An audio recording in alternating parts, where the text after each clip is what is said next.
sekali ngeliat tuh wajar orang, lihat kedua kali masih wajar karena posisi sedikit gelap kan. Yang ketiga kali yang saya lihat itu posisinya dia duduk, warnanya hitam besar dan berbulu.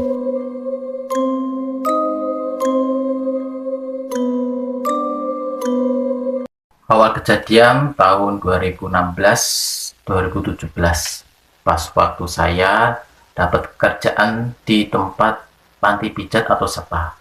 Ini notabene spa keluarga, bukan spa yang aneh-aneh. Seperti biasa saya ngirim lamaran pekerjaan, dapat panggilan, kemudian di interview, bilang sama ownernya ke saya, kamu harus training dulu sekitar 2 minggu untuk menguasai semua treatment yang ada di spa ini. Alhamdulillah saya keterima, kemudian saya ikuti training tersebut selama 2 minggu. Pas waktu penjelasan interview, si ownernya yang punya spa bilang, kalau kamu lulus 2 minggu semua treatment, nanti kamu akan tidur atau dikasih mes untuk karyawan, yaitu di belakang panti pijat atau belakang spa. Ini spa keluarga di salah satu spa daerah Jawa Tengah. Masuk pertama saya ikuti training seperti biasa, menguasai treatment satu persatu. Selama 2 minggu saya kuasai semua, saya di training selama senior di situ. Selesai training baru penempatan di mes atau dikasih kamar lah. Ini gambaran aja ya, gambaran untuk mesnya. Itu rumahnya besar, di dalamnya itu ada 9 kamar. Meskipun sebanyak itu, tapi itu udah cukup menampung semua karyawan, karena karyawan pun juga banyak. Satu kamar diisi 2 orang, itu ada cowok ada cewek, namanya juga mes karyawan, semua dijadiin satu ya, karena karyawan di panti pijat atau spa itu kan cewek dan cowok juga. Dikasih kamar paling ujung atau paling pojok dekat kamar mandi, itu 9 kamar. Masuk di malam pertama, pas waktu di mes malam pertama saya tidur di mes, tidak ada masalah, tidak ada apa, namanya juga orang baru ya, moga-moga saya harus adaptasi lah dengan keadaan lingkungan tersebut, perkenalan sama teman-teman, memperkenalkan diri supaya lebih akrab, lebih enak nanti ke depannya. Di malam-malam berikutnya tidak ada masalah atau gangguan, semua lancar. Masuk dalam bulan kedua, ini saya jelaskan di mesnya dulu ya. Saya tidur di pojok paling belakang, itu jarang dipakai kamarnya. Saya datang terus saya bersih-bersih seperti biasa kan, bersih-bersih semua kamar. Di bulan kedua aku tinggal di mes, pas waktu mau tidur, habis selesai kerja kan, tidur di mes sekitar ya pukul setengah 12, baru memejamkan mata, baru relaksasi lah supaya biar lebih lelap lagi tidurnya. Saya rasa ada yang megang pundak, seakan ada yang bangunin pundak ini, seakan ada yang bangunin terus mengatakan geser. Meskipun saya sedikit tidur agak lelap kan, sedikit udah mau mulai tidur lah, saya dibangunin geser. Saya spontan terus lihat ke belakang, itu nggak ada apa-apa di belakang saya ya, karena saya kan tidurnya sendiri, beda dengan yang teman-teman yang lain, satu kamar 2 orang. Ya, aku mikir ini siapa sih yang jahil, apakah teman satu mes yang megang pundak saya terus dia keluar. Saya lihat pintu saya kunci dari dalam, gak mungkin ada orang yang masuk. Saya abaikan, terus saya cuek lah tidur sampai akhirnya pagi hari saya bilang ke teman-teman, tadi malam ada yang masuk ke kamar saya, ada yang megang-megang pundak saya untuk bangun atau untuk geser. Nggak ada kan, kamu kunci kan, teman-teman bilang kayak gitu. Ya emang sih kamarku saya kunci, tapi kok kayak ada yang megang pundak saya suruh geser-geser gitu. Ya teman-teman juga pada diem nggak mau cerita yang aneh-aneh.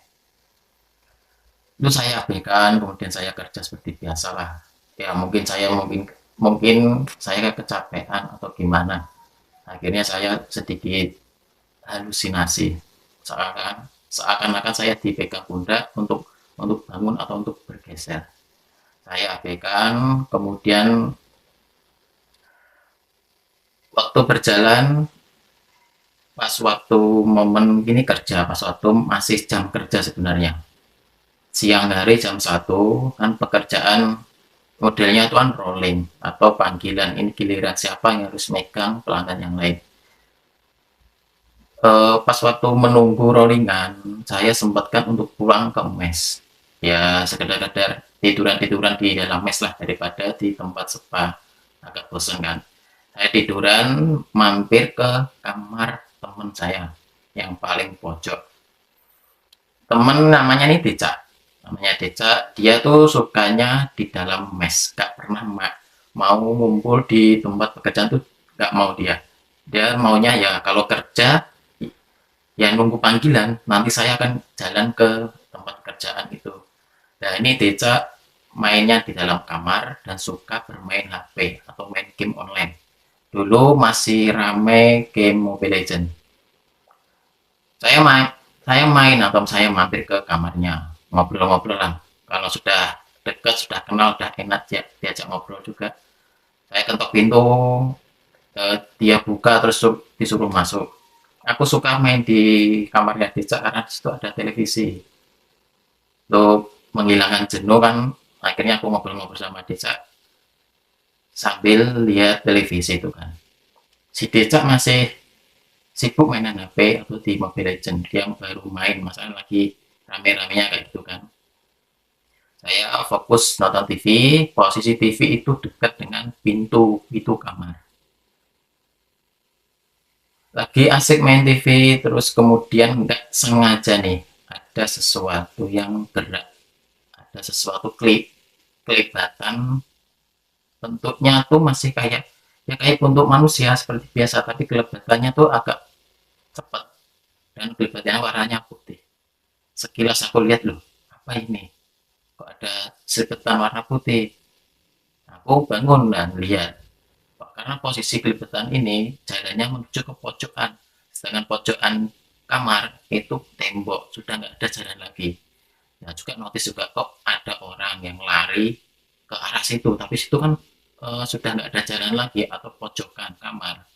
Nah ini terus siapa? Lalu saya cuek kembali ke nonton TV, lagi aja nonton TV, kembali lagi kelebatan. Awalnya kelebatan dari sini, kemudian dia lari lagi ke arah sini. Langsung saya reaksi untuk lari ke depan kamar. Ini siapa sih yang lari kan? Masanya kelebatannya putih-putih gitu kan.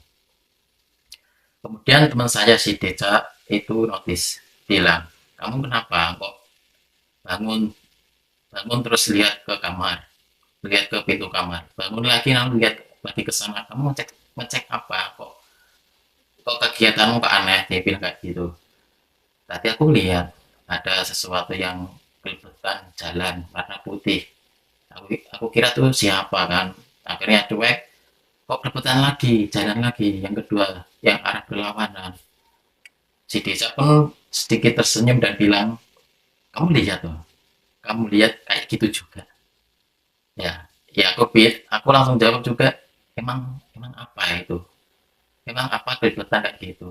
Sudah, kamu jangan hiraukan itu, kamu abaikan saja. Nah, kayak gitu tuh sering aku lihat. Meskipun aku betah di dalam kamar, ini maksudnya Deca itu betah di dalam kamar. Hal-hal kayak keliputan kayak gitu, aku sering lihat. Nah, aku bilang itu apa itu orang, apa bilang itu bukan orang itu. Aku teman saya Desa itu bilang aku pernah lihat sosoknya itu jelas. Yang kamu lihat tuh keliputannya pelan kan? Ya saya tuh jalannya tuh sedikit lambat, seakan-akan tuh mau menglihatkan kalau aku itu siapa, sosok itu siapa. Dia tuh lewat depan kamar ini, dia berhenti di depan kamar. Itu sosoknya berdiri pakai pakaian putih, dan di atasnya tuh ada ikatan. Jadi aku sering kayak gitu, masalahnya aku si Deca ini sering tinggal di dalam kamar terus untuk permainan game online. Nah, aku berpikir kok kamu betah, kok kamu kuat. Ya mau gimana lagi, kita hidup di tempat kayak gini, apalagi ini mesnya sedikit kayak rumah tua. Ya mau gak mau pasti ada sesuatu yang aneh juga. Sudahlah kamu abaikan. Abaikan saja kamu, yang penting kamu kesini main sama saya, kamu nonton TV, kalau ada keributan putih kayak gitu, kamu cuek saja, nanti juga hilang. Itu satu momen di dalam kamar teman saya yang namanya Teja itu. Hari demi hari berganti, kerja seperti biasa. Pas waktu itu lagi rame-ramenya pelanggan datang di tempat spa. Saya posisi lagi bekerja, samping kanan kiri ada teman juga sama-sama kerja di samping kanan kiri. Ruangan spa itu kan pasti gelap, agak sedikit redup-redup lampunya kan, ada suara-suara musik, alunan supaya lebih rileks pelanggan pas waktu dipijat. Ada satu pelanggan yang masuk ke dalam. Kita cuek saja karena ada hanya terdengar suara langkah gerakan saja kan. Itu menuju ke kamar, salah satu ruangan, itu ruangan khusus kalau buat pemijatan. Itu kan ruangan VIP lah bilangnya. Di situ posisi dia duduk di dalam kamar, duduknya di atas kasur atau di atas bed. Duduk di situ, entah kenapa temanku yang sebelah kanan ini kok ragu-ragu, kok seakan kan siapa sih nih yang lewat di belakang, aku pengen tahu siapa sih pelanggannya itu kan. Dia ngelihat ke kamar yang VIP itu, posisinya tirainya itu kebuka sebelah, yang sebelah tertutup, yang sebelah kebuka. Teman saya ngelihat, nengok ngelihat kok ada orang, rasanya kayak gitu, tapi kan gelap, gak begitu kelihatan jelas. Dilihat lagi, kok ada orang lah. Lihat yang ketiga, orang tersebut tuh tiba-tiba, ini yang bilang teman saya yang sebelah kanan ya, itu ada orang yang duduk di atas bed, tapi badannya besar, bulu dan warnanya hitam. Itu duduk di situ sambil ngeliatin saya sama teman saya bekerja. Langsung teman saya yang sebelah kanan itu megang saya, panggil saya, Her, apa? Kamu lihat nggak pelanggan yang di belakang? Ya apa emang ini kan pelanggan biasa kan? Enggak, bukan itu, kamu lihat tuh. Kamu lihat di ujung kamar yang VIP. Ya saya lihat ya gak ada apa-apa. Nah, tapi kamu denger kan ada orang jalan di belakang kita. Ya bukannya itu tamu. Enggak, itu bukan tamu. Tuh lihat tuh ke belakang. Saya lihat ke belakang di ruangan yang dimaksud itu tidak ada orang sama sekali. Sepi atau posisi memang habis dipakai, kasurnya sedikit berantakan kan. Wah kamu ngikut, mungkin bukan orang yang jalan. Yang teman saya ini sebelah kanan, dia tuh bilang, tadi aku melihat, aku juga penasaran siapa sih yang jalan di belakang kita kan. Yang kata itu pelanggan, tapi kok lama nggak ditangani sama terapisnya. Saya lihat, sekali lihat tuh wajar orang. Lihat kedua kali masih wajar kan, posisi tertutup sedikit gelap kan. Yang ketiga kali yang saya lihat itu posisinya dia duduk, warnanya hitam, besar dan berbulu. Itu ngeliatin saya, ngeliatin kita kerja. Ah masa, aku bilang kayak itu kan. Mungkin kamu tuh ngikut, paling salah lihat kamu. Bener, yang aku lihat tuh sosoknya kayak gitu tuh di belakang situ masalahnya. Ya sudahlah, kamu abaikan saja, kamu fokus kerja. Masalah posisi pelanggan tuh bentar lagi mau selesai, nggak usah berisik ibaratnya kayak gitu. Nanti itu bahas di belakang saja. Kita fokus selesaikan pekerjaan, semua selesai, kita kumpul nih di ruangan tunggu belakang, ruangan tunggu khusus terapis. Kita ngumpul membahas sosok itu. Tadi aku tuh melihat kayak gitu wujudnya. Sama ini ngumpul sama teman-teman untuk menjelaskan apa yang dia lihat. Benar-benar kelihatan sosoknya tuh awalnya tuh manusia. Tapi yang ketiga kali saya lihat tuh sosoknya besar, berbulu dan hitam. Tuh posisi tuh nengok, posisi lihat kita pas waktu kerja kayak gitu. Itu pembahasan pun ada yang orang senior terus nyeletuk atau bilang, kamu melihatnya pasti di kamar VIP yang ujung sini. Ya bener mas, sudah kamu abaikan, kamu gak usah mikir di situ. Itu sering kayak gitu masalahnya. Seakan-akan ada tamu yang masuk, tapi tamu itu duduk di situ, tapi pas waktu kamu lihat itu nggak ada. Itu sering banget masalahnya. Ya saya juga berpikir, aku kan orang baru, gak tau lah ketemu hal momen kayak gitu. Tapi ternyata dari pengalaman senior, orang-orang teman yang lama di situ, kamar itu memang sering masalahnya. Di situ ada televisi, terkadang televisinya itu nyala sendiri. Padahal remote-nya itu di depan kasir.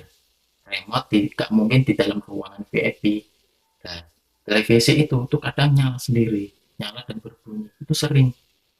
Mau pagi, siang, malam tuh kadang kayak gitu. Apalagi kok posisi ruangan itu tidak dipakai. Dan saya sama teman-teman terus ya sudahlah gak usah dibahas. Yang penting kita kerja. Hal kayak gitu tuh pasti ada lah sekitar kayak gitu. Yang penting nggak ganggu secara fisik kepada kita. Pas waktu adanya penampakan seperti itu, teman-teman terapis sudah jarang bermain di ruang tunggu khusus terapisnya. Yang penting kita nunggu di mes saja lah. Nanti kalau ada pelanggan, nanti si mbaknya kasir by phone atau telepon kita masing-masing. Daripada nunggu di sini malah semakin horor. Mendingan tunggu di mes. Ya sudahlah, semua aktivitas bergantian di mes. Seperti yang ngumpul-ngumpul bareng sama terapis, cewek cowok ngumpul bareng kayak gitu. Keesokan harinya ada terapis baru atau orang yang lamar kerja baru sebagai terapis di situ. Dia perempuan, ya sedikit sedikit orang eh, sosoknya orangnya itu kayak orang timuran, orang Indonesia bagian timur, orangnya kayak gitu ya. Kita ya mungkin dia cari nafkah di sini bekerja, ya sudahlah kita open juga atau kita welcome sama teman-teman. Pas waktu momen training si terapis baru ini di training sama senior saya, di training sudah hampir selesai masa trainingnya, ada satu momen pas waktu dia dicoba sebagai contoh model, karena pas waktu training itu satu persatu harus memegang orang sebagai model pemijatan. Dia orang baru itu sebagai model untuk dipijat sama-sama perempuan, dipijat di kena bagian di pundak, katanya sih yang dia bilang kayak gitu.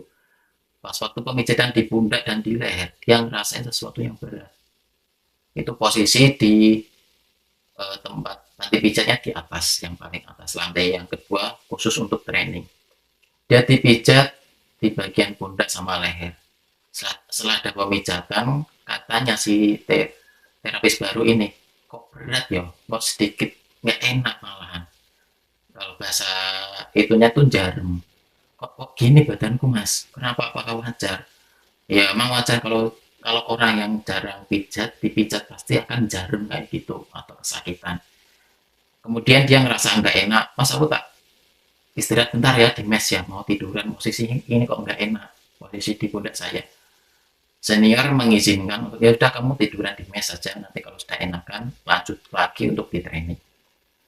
Dia pindah ke mes, ke kamar temen cewek, pindah ke situ buat tiduran kan, buat permisi lah, buat tiduran sebentar, buat istirahat. Semua teman-teman pada fokus kerja. Di ruang mes itu hanya 3 orang. Yang pertama tuh Decak itu, yang kedua sama si Yai Nudin. Nah, yang satu itu orang baru itu. 3 orang itu di dalam mes. Ya pada kesibukan masing-masing. Entah kenapa terapis yang perempuan tadi, orang baru, tiba-tiba tuh teriak kesakitan, menggereng-gereng gitu kan, sakit sakit sakit, sama megang-megang pundak kayak gitu. 2 temen cowok tadi, Decak sama Jainuddin, lari ke kamar cewek itu untuk minta untuk pertolongan. Kamu kenapa kok kamu teriak-teriak gitu? Gak tahu mas, ini ku sakit mas. Dia sambil nangis mas, ini ku sakit sakit. Nah, aku kira itu dikira teman-teman, kamu habis habis dibuat model ya buat pemijatan. Iya mas, kok sampai segitu, nggak tahu mas, ini rasanya berat sekali, ini rasanya kayak ada yang duduk di sini masalahnya. Dia sambil nangis-nangis, sambil marah gak karuan, terus di luar kontrol. Kemudian dia teriak-teriak, seakan-akan dia itu kesurupan. Teriak kenceng, teriak sana sini sampai orang-orang yang duduk di depan mes, orang-orang warga pada masuk ke dalam pikiran ada apa. Ini kenapa kok rame-rame kayak gini? Nggak tahu Pak, ini kok tiba-tiba kesakitan di pundak. Ini malah kok beronta-onta kayak kayak kesurupan. Dia sambil sambil tangannya tuh kayak ngeluarin ngeluarin kuku gitu kan. Sambil nyakar-nyakar di kasurnya itu. Ini kenapa? Ini pasti kesurupan. Ini pasti kesurupan, warga kayak bilang kayak gitu. Emang ini habis dari mana? Kok bisa kayak gitu? Ini tuh habis training di atas Pak, di lantai atas training, terus ke sini katanya mau istirahat. Terus dia tuh bilang kesakitan di pundak, kayak ada orang yang duduk berat kan, membawa beban berat itu di pundaknya. Terus ya kayak gini akhirnya dia tuh ngamuk-ngamuk kayak gini, kayak nyakar-nyakar gitu. Ini kesurupan ini Mas, ini bukan kayak kayak kecapean atau apa. Coba kamu panggil salah satu orang yang paham tentang rupiah di kampung sini. Ini ada ustadz ustadz musola, dia dia bisa atau mempunyai ilmu tentang ilmu rupiah. Akhirnya dipanggil untuk mengobati si terapis baru ini atau terapis perempuan ini. Diobati, sedikit berontak masalahnya. Masalah itu sangat sulit sekali. Dibantu sama warga untuk megangin semua kanan kiri, tangannya dipegang. Kemudian si ustadz itu diobati atau dirupiah. Alhasil sudah enakan, sudah bagusan, sudah baikan. Meskipun dia ngerasain masih lemes, masih sakit banget di bagian pundak. Meskipun kerasukannya sudah berhenti, dia minta izin untuk tiduran. Akhirnya si ustadz itu, ya sudah kamu tiduran di sini, kamu minum air yang banyak ya, jangan lupa. Gak usah kemana-mana lah ibaratnya, kayak gitu. Karena ramenya kayak gitu, sambil teriak-teriak, teman-teman yang habis kerja di dalam spa itu pada keluar kan. Apalagi ada orang yang bilang, kayak lu teman-temanmu, ada temanmu yang kerasukan di mes gitu. Ada lari semua, terutama saya juga lari untuk membantu. Dia sudah ditenangkan, kemudian si ustadz itu bilang kan, ini habis kenapa kok bisa sampai kesurupan. Si teman tadi jelasin kalau ini habis training Pak, dia itu kecapean training, katanya sakit di bagian pundak, terus dia ngamuk-ngamuk kayak gini. Terus aku sempat bilang juga ke ustadznya ini, Pak mohon maaf saya kan orang baru di sini, emang ini apa sih Pak tempat ini, maksudnya tempat mesnya ini apa. Nah emang kenapa Mas, ustadznya bilang kayak gitu. Aku orang baru Pak, baru aja tiduran lah di mes, baru 2 bulan. Itu ada yang megang-megang pundak saya, disuruh geser. Saya lihat tuh nggak ada. Terus saya mampir ke pindah ke kamar teman, itu ada selebatan putih. Katanya teman saya itu pocong. Katanya kayak gitu. Terus di dalam mes, ya di dalam tempat pijat itu ada teman saya tuh ngelihat kayak kayak ada sosok hitam besar di dalam kamar VIP-nya. Dia tuh seakan-akan kayak pelanggan lah, pelanggan masuk untuk minta dipijat. Kemudian si Ustadz itu menjelaskan karena dia itu kan orang asli di situ. Tahulah ini asal usul lokasi ini kayak apa. Ustadz itu bilang, kamu nggak tahu ya, di belakang mesmu ini, di belakang rumah ini, itu kan ada makam, ada kuburan tua. Nah, aku terus pada bingung kan, ini kan tengah kota Pak, masa ada kuburan di tengah kota. Iya Mas, ini kuburan keluarga di dalam tengah kota ini Mas, ini nggak ada yang berani pindahin. Ya itu kamu lihat lah, gedung-gedung di samping kuburannya itu kan, itu ada gedung bank kan, dan hotel. Dia aja nggak berani ambil lokasi ini. Ini di tempatmu spot juga ambilnya di samping itu kan, seakan-akan kuburannya ini ditutupi semua gedung kan. Nah kebetulan mesmu ini paling depan atau gerbangnya kalau mau masuk kuburan, sebenarnya tuh lipatnya mesmu ini dulunya. Ya aku mikir apakah ini ada hubungannya dengan kejadian-kejadian yang kemarin. emang kenapa kok sampai ganggu kayak gitu kan. Ustadz terus bilang, bentar tak tanyakan dulu, ini Ustadz kan, saya bertanya dulu sama orang-orang yang menghuni mes ini mes kamarnya berapa, sekitar 9 pak, satu kamar berapa orang, 2 orang, cewek cowok, iya, tolong kamu jujur saja, namanya juga kita hidup berdampingan, kita hidup rame-rame kan, saya juga nggak tahu di dalam mesmu ini dibuat apa, apalagi kok yang tidur di sini tuh ada cewek dan cowok bercampur jadi satu. Nah, semua pada notice juga, semua pada sedikit malu atau ketahuan lah. Si Ustadz itu pasti bilang, pasti salah satu kalian, cewek cowok ini, meskipun kalian berteman sebagai terapis, pasti kalian pacaran, pasti kalian saling suka kan. Kemudian kalian hidup bersama di dalam kamar atau tidur bareng di dalam kamar ini. Ya ada beberapa bagian yang ada beberapa temen bilang, ya emang bener pak, ada beberapa teman terapis ini yang pacaran, terus ya nggak tahu sih mau tidur bareng atau enggak, pas waktu di dalam mes ini kan ngumpul rame-rame, jadi kita nggak tahu dia tidur bareng atau enggak, tapi di dalam mes ini ada beberapa orang yang pacaran, saling suka di situ. Lah itu mas, itu penyebab kenapa kok kamu dijailin, kenapa kok sampai temenmu sampai kesurupan, itu karena itu mas. Kuburan lama ini mas, ini memang kuburan lama, tapi warga sini sudah paham, nggak mungkin kalau ada sesuatu pemicu kalau sampai ini kesurupan, pasti si penghuni kuburan ini pasti marah. Itu penyebab kenapa kalian diganggu atau sampai temanmu kesurupan kayak gitu. Kemungkinan si sosok ini, beberapa sosok yang ada di kuburan lama ini itu merasa nggak nyaman atau merasa terganggu adanya mes ini mas, apalagi mes ini di dalamnya ada orang cowok dan cewek saling bercampur, entah nggak tahu ya itu mereka berbuat apa, saya juga nggak tahu. Kemungkinan perbuatan kalian di dalam mes ini membuat marahnya sosok ini mas, sosok yang ada di kuburan ini. Kita sebagai warga lama paham kok, kalau ada sesuatu hubungannya dengan kuburan ini pasti ada pemicunya, pasti ada penyebabnya kenapa mereka bisa marah.